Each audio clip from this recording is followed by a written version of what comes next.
Well, we got to the exciting part yesterday. We're now on to chapter 14, Into the Wood. If you remember, Danny and his dad were going very quickly to the wood before sunset so they could lay a trap with all of those raisins for those pheasants. My father came out of the caravan wearing the old navy blue sweater and the brown cloth cap with a peak pulled down low over his eyes. "What's under there, Dad?" I asked, seeing the bulge at his waistline. He pulled up his sweater and showed me two thin but very large white cotton sacks.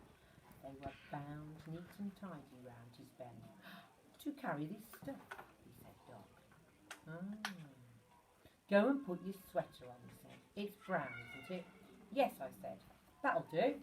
But take off those white sneakers and wear your black shoes instead." I went into the caravan and changed my shoes and put on my sweater.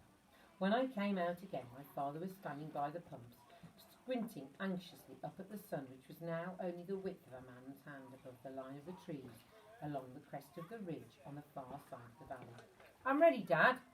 "Good boy. Off we go." "Have you got the raisins?" I asked. "In here," he said, tapping his trouser pocket, where yet another bulge was showing.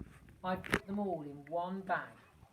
It was a calm, sunny evening, with little wisps of brilliant white cloud hanging motionless in the sky.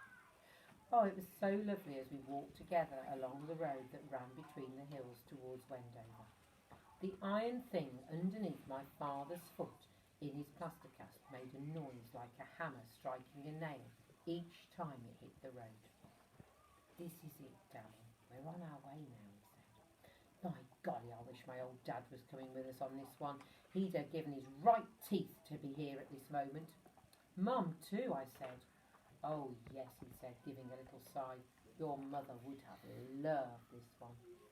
There's Danny and his dad on their way to Hazelwood.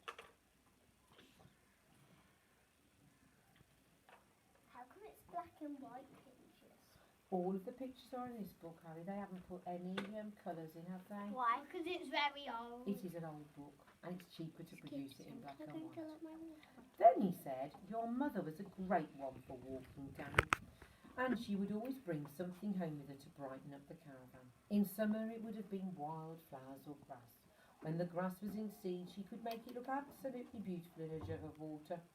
In the autumn she would pick branches of leaves, and in the winter it was berries and an old man's beard." "She's a plant," I said. We kept going.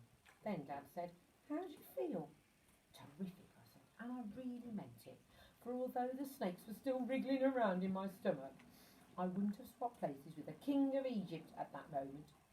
"Do you think they might have dug any more of these pits for us to fall into?" I asked. "Don't you go worrying about the pits, Danny," my father said. "I'll be on the lookout for them this time. We shall go very carefully and very slowly once we're in the wood." "How dark will it be in there when we arrive?" I asked. "Not too dark," he said.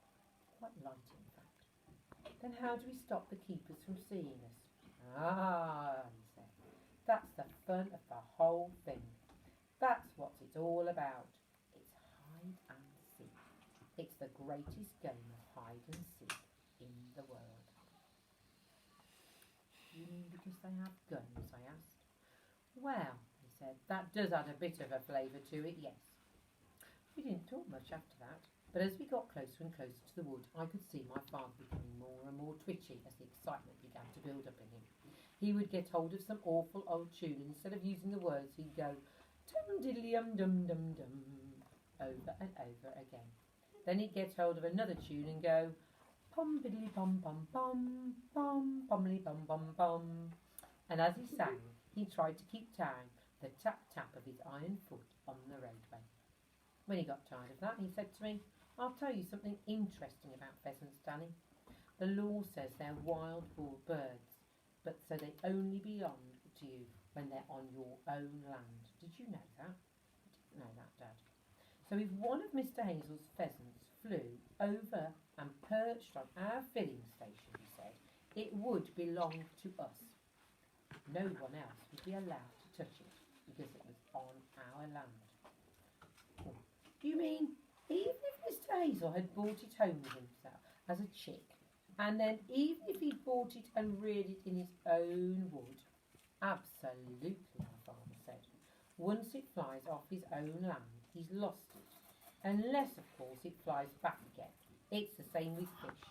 Once the trout or a salmon has swum out of your stretch of the river into somebody else's, you can't very well say, "Hey, that's mine. I want it back."